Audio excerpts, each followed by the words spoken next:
అన్నా అన్నా కుక్కట్పల్లి వస్తారా? సరే వస్తానమ్మా, కూర్చో.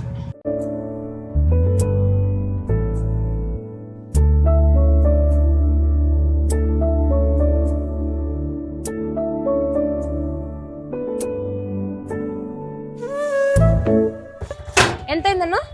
100. ఫోన్పే ఇవ్వరా? స్కాన్ చేయండి. అయింది చూడండి. Thank you. అయ్యో పర్స్! Auto auto auto! అయ్యో పర్స్లో డబ్బులు కూడా పెట్టానే, అతను ఎవరని కూడా తెలీదు, ఆటో నంబర్ కూడా చూసుకోలేదు. అయ్యో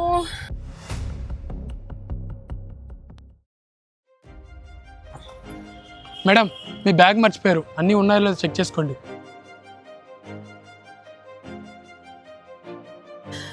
అన్నీ ఉన్నాయన్నా, ఇది మీరు ఉంచుకోండి. అయ్యో వద్దు మేడం, నాకు వేరే గిరాక్ ఉంది, టైం అవుతుంది. సరే వస్తాను మేడం. ఓ ఇతను మా పవన్ కళ్యాణ్ ఫ్యాన్ అన్నమాట, అందుకే బ్యాగ్ తీసుకొచ్చి ఇచ్చాడు.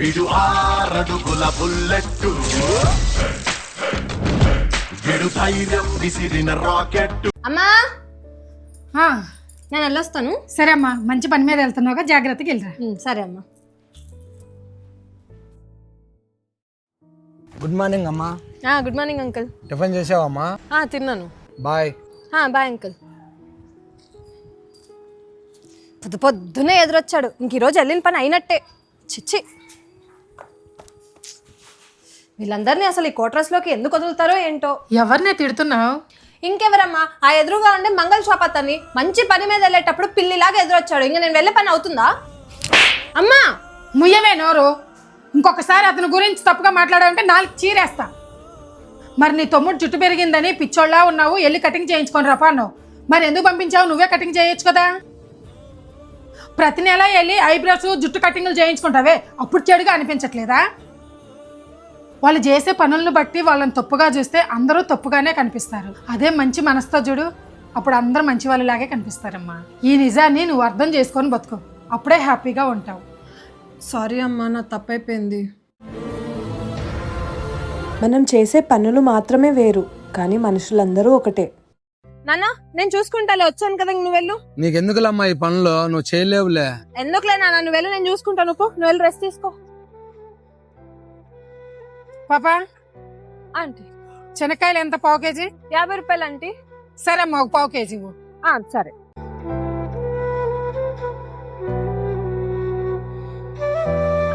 తీసుకోనండి. అదేంటమ్మా చూడడానికేమో చక్కగా ఉన్నావు, ఈ శనక్కాయలు అమ్ముకుంటున్నావేంటి? చదువుకోవచ్చు కదా బాగా. అయ్యో అలా ఏం లేదంటే, నేను కాలేజ్కి వెళ్తాను. పొద్దున్న 8 గంటలకు వెళ్ళి మధ్యాహ్నం 3 గంటలకు వచ్చేస్తాను. తర్వాత ఈ బిజినెస్ చూసుకుంటా. మా డాడీ ఏమో పొద్దున్నే మార్కెట్కి వెళ్ళి ఇవన్నీ తీసుకొని వచ్చి అమ్ముకోవాలి. మా కోసం ఇంత కష్టపడుతున్న మా నాన్నకి రెస్ట్ ఇవ్వాలి కదా ఆంటీ.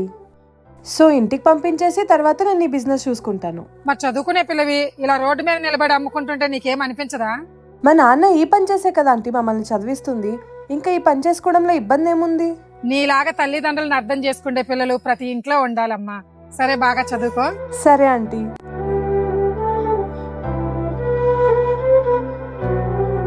నాన్న ఇదిగో తీసుకోండి, ఏమైనా అవసరం ఉంటే నాకు కాల్ చేయండి. అన్నయ్య వదినేందుకు వాళ్ళ నాన్నకు డబ్బులు ఇస్తుంది? వాళ్ళకి ఏమైనా అవసరం ఉంటే వాళ్ళే చూసుకుంటారు, మనమేమి ఇవ్వని అవసరం లేదు.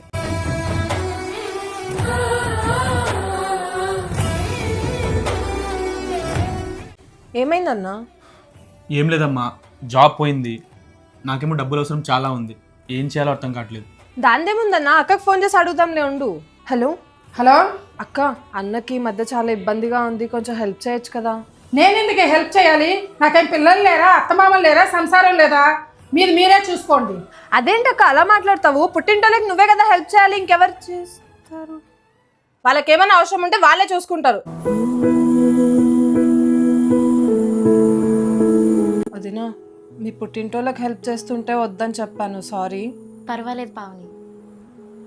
అక్క, పావుని ఫోన్ చేసి డబ్బులు అడిగితే లేదని చెప్పు. సరే తమ్ముడు, నువ్వు చెప్పమన్నట్టే చెప్తాను. చాలా రోజుల తర్వాత వచ్చారు కదా, వంట చేస్తాను, భోజనం చేసి వెళ్దురు కానీ. నేను ఎంత బాగా వంట చేసినా మా చెల్లి చేసినట్టు చేయవని ఎప్పుడు అంటూనే ఉంటాడు. ఎలాగో మా చెల్లి వాళ్ళ ఇంటికి వెళ్తున్నాం కదా, ఎంచక్క మటన్ చేయించుకొని తిందామని చెప్పాడు వదినా.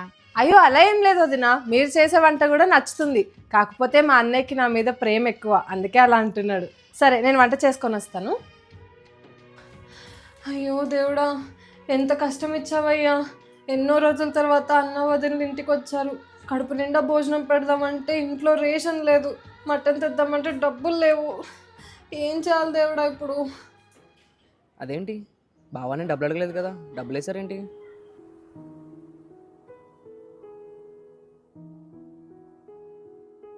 హలో చెప్పండి. కాదే మేనే డబ్బులు ఏమని అడిగావా? 5,000 వేశారు, ఇప్పటికే చాలా ఇచ్చారు కదే, మళ్ళీ డబ్బులకి ఇబ్బంది పెడుతున్నావా? లేదండి, నేనేం అడగలేదే. సరే అన్న వదిన ఇంటికి వచ్చారు, మటన్ తీసుకొని రా. ఓ అవునా, సరే సరే తీసుకొని వస్తా అయితే.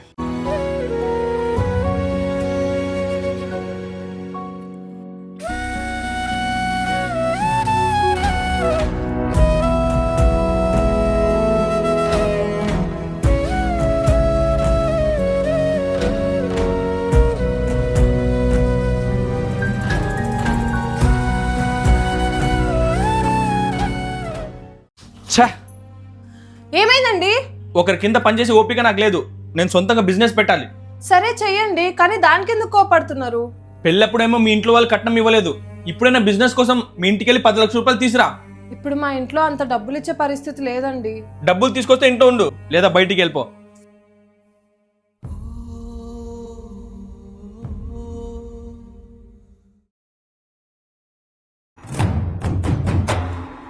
అక్క నువ్వెప్పుడు వచ్చావు? ఇప్పుడే వచ్చా తమ్ముడు. ఇంకేంటక్క సంగతులు? తమ్ముడు, మీరు పెళ్ళప్పుడు ఇచ్చిన బైక్ పాడైపోయింది. మీ బావగారు కొత్త కారు కావాలంటున్నారు, కొంచెం అది ఇప్పించవా? అక్క ఇప్పుడు నాకు కారు ఇప్పించేంత స్తోమత లేదు. ఇప్పుడైనా బిజినెస్ కోసం మీ ఇంటికి వెళ్ళి 10 లక్షల రూపాయలు తీసురా. ఇప్పుడు మా ఇంట్లో అంత డబ్బులు ఇచ్చే పరిస్థితి లేదండి.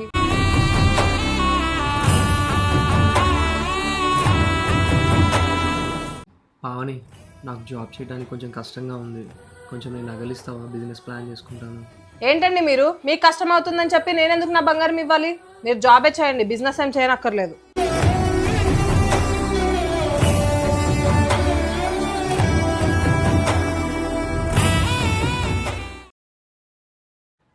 పావని, వదిన రండి కూర్చోండి. ఏంటది నా సడన్ గా ఇలా వచ్చారు? ఏం లేదమ్మా, మా తమ్ముడిని మాట్లాడించాలని వచ్చాను. సరే వదిన, మిమ్మల్ని ఒక విషయం అడుగుతాను, తప్పుగా అనుకోకండి. మీ ఒంటి మీద బంగారం అంతా ఏమైంది? ఏం లేదమ్మా, మా ఆయన బిజినెస్ చేసుకుంటానంటే నా బంగారం మొత్తం ఇచ్చేసాను. అలా ఎలా ఇస్తావు వదిన? రేపొద్దున బిజినెస్ లాస్ వచ్చిందంటే ఇంకంతే, గోవిందా.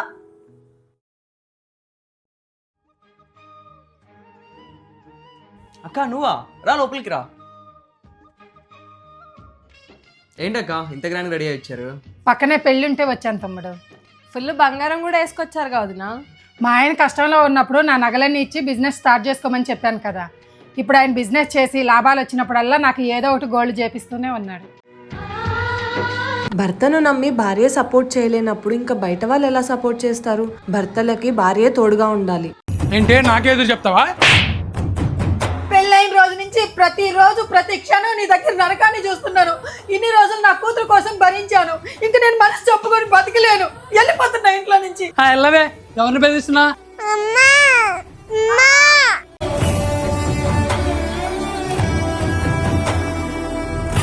ఏదో కోపంలో ఇంట్లో నుంచి అయితే బయటకు వచ్చేసా, కానీ ఇప్పుడు నా కూతురు పరిస్థితి ఏంటి? లేదు, నేను బతికున్నంత వరకు నా కూతురికి ఈ పరిస్థితి రానివ్వను.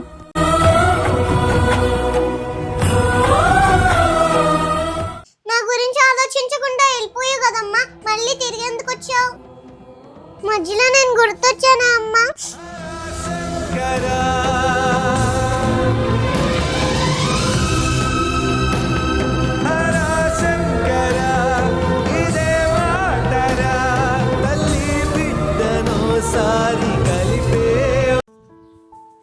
వదినా నేను ఆఫీస్కి వెళ్ళొస్తా. సరే సుబ్బు, జాగ్రత్తగా వెళ్ళరా. ఇదిగో పొద్దున్న మీ అన్నని డబ్బులు అడుగుతుంటే విన్నాను, పాప ఆయన దగ్గర లేవనుకుంటా, తీసుకో. నాకు అమ్మ లేకపోయినా అమ్మ కంటే బాగా చూసుకుంటున్నావు వదినమ్మ. నువ్వు పేరుకు మాత్రమే మరిదివి, కానీ నా కన్న కొడుకుతో సమానం. మరి కొడుకు అవసరము, అమ్మ కాకపోతే ఎవరు అర్థం చేసుకుంటారు? జాగ్రత్తగా వెళ్ళరా. సరే వదిన. వదినమ్మా, వదినమ్మా. అయ్యో వదినకి జ్వరం వచ్చినట్టుంది, అన్నయ్య వచ్చే టైం అయిపోయింది. ఇంట్లో చూస్తే ఎక్కడ పనులు అక్కడే ఉన్నాయి. అన్నయ్య చేయలేడు. సరే నేను చేస్తా.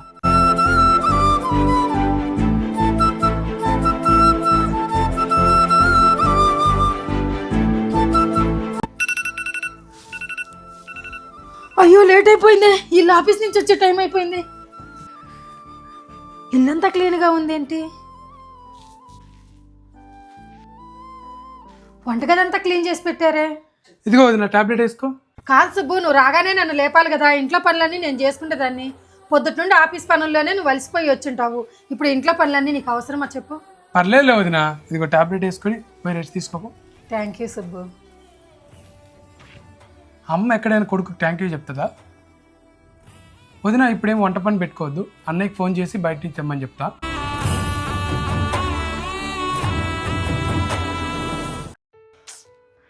ఆ ఎదురింటి అన్నం చూసి నేర్చుకో.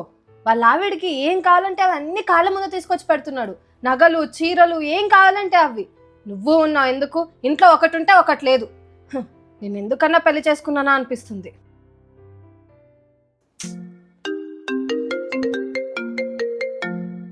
హలో, చెప్పవే, ఈరోజు ఎక్కడికి వెళ్తున్నారు షాపింగ్కి? మంచిగా ఏం చీరలు కొంటున్నావు? ఏమైందే, ఎందుకు ఏడుస్తున్నావు? నేను పెళ్లి చేసుకోకుండా ఉండాల్సిందే. పెళ్లి చేసుకొని చాలా తప్పు చేశాను. ఎందుకే? తినడానికి ఉండడానికి ఏం తక్కువ లేదు. సొంత ఇల్లుంది, అంత ఆస్తులు ఉన్నాయి. నీకు ఏం కావాలంటే అవి కాళ్ళ ముందు తీసుకొచ్చి ఇచ్చే భర్త ఉన్నాడు. ఇంకేం కావాలి నీకు? ప్రేమ. నేనేం అడిగినా డబ్బులు ఇవ్వడానికి ముందుకు వస్తాడు. ప్రతిదీ డబ్బుతో వెలకడతాడు. నాకు డబ్బు వద్దు, ప్రేమ కావాలి. తనతో గడిపే సమయం కావాలి. నాకు వద్దండి. అవును, ఒక్క ముద్ద తినమ్మా, నా కోసం కదా ఒక్క ముద్ద. నాకు వద్దు.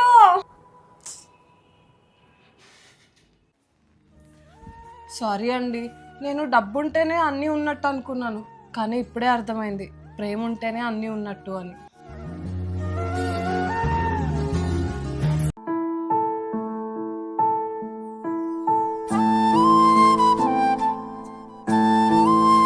ఏంటో ఈ టీ? మీ అబ్బా అమ్మ నేర్పించలేదా అత్తగారింట్లో ఎలా ఉండాలి, టీ ఎలా పెట్టాలి అనేది? యాడ్ నుంచి వచ్చి పడతారే, మాకు పనులు చేత కాదు, ఏం చేత కాదు, ఓ వచ్చేస్తారు.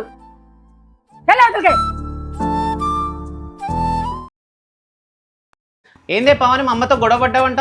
ఒక్కరోజు కూడా మా అమ్మతో గొడవ పడకుండా ఉండలేవాను? నేనేం గొడవ పడలేదండి, ఫస్ట్ అత్తయ్య స్టార్ట్ చేశారు. అందుకే అంటారేమో అత్త అమ్మలాగా ఉండలేదు, కోడలు కూతురులా ఉండలేదని. ఎంతో అనుభవం ఉండి జీవితాన్ని చూసిన అత్తే అమ్మలాగా ఉండలేనప్పుడు అసలు ఏ అనుభవం లేని, ఏమీ తెలియని కోడలు కూతురులా ఎలా ఉంటుందండి?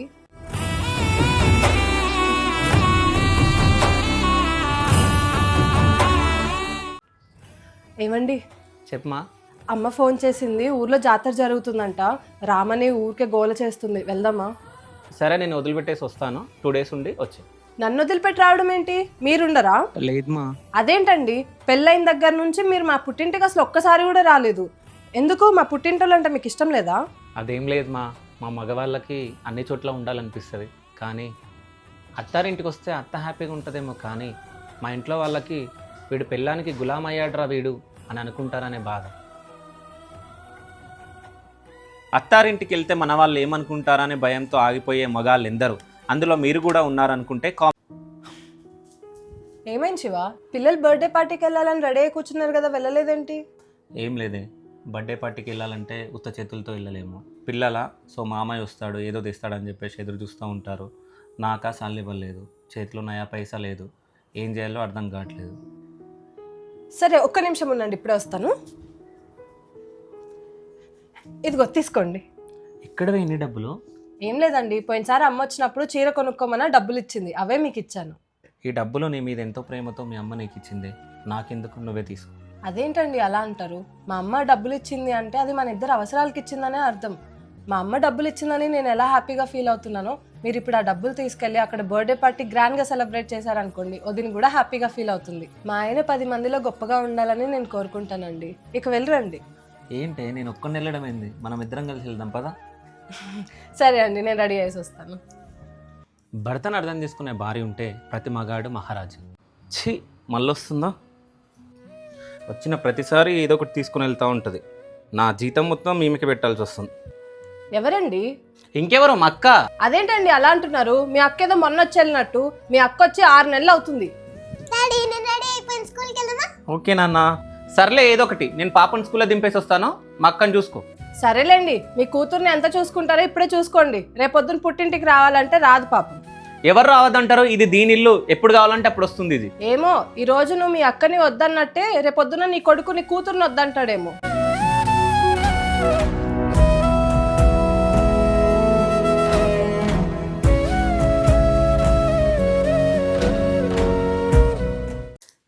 ఏవండి, ఈ షర్ట్ కలర్ బాగాలేదు, ఈ షర్ట్ వేసుకోండి. బాగుందండి. ఇదిగోండి మీకోసం క్యారెట్ హల్వా చేశాను, మర్చిపోకుండా తినండి.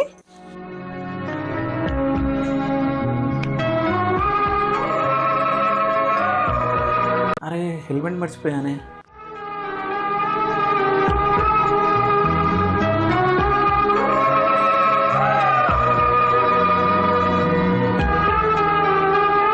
ఎందుకని తను అలా డల్గా కూర్చుంది? అయ్యో, పొద్దు నుంచి నా పనులన్నీ చిరాకు పడకుండా చేసుకుంటూనే వస్తుంది. నేను కొంచెం కూడా అప్రిషియేట్ చేయలేదే తనని. ఈరోజు మీ ఫేవరెట్ దోశ చేశాను, తినండి. ఓ అవునా, thank you so much. Thank you. వెళ్ళేసి వస్తా. ఈరోజు ఏం చేస్తుందో చూద్దాం.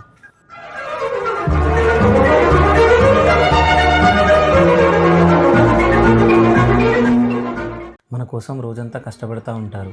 మనం ఇచ్చే చిన్న చిన్న సంతోషాలే వాళ్ళకి చాలా హ్యాపీనెస్ని ఇస్తాయి. చాలా రోజులైంది అక్క నేను చూసి. ఎలా ఉన్నావు? బాగున్నాను తమ్ముడు. ఒక 50,000 కావాలి తమ్ముడు, ఏమన్నా ఉంటే సర్దగలవా? అర్జెంట్ ఉంది. సరే అక్క, ఒక నిమిషం ఉండు. అక్క ఇదిగో తీసుకో.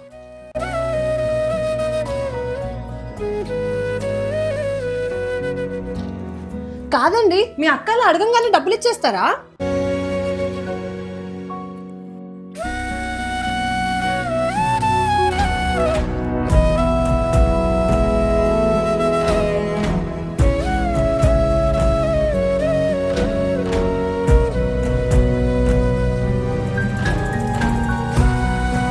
ఈ రోజు నేను చదువుకొని 4 రూపాయలు సంపాదించి మనం హ్యాపీగా ఉన్నా ఉంటే దానికి కారణమే మా అక్క. మా అక్క అవసరమై వచ్చినప్పుడు నేను కాకపోతే ఇంకెవరు హెల్ప్ చేస్తారు?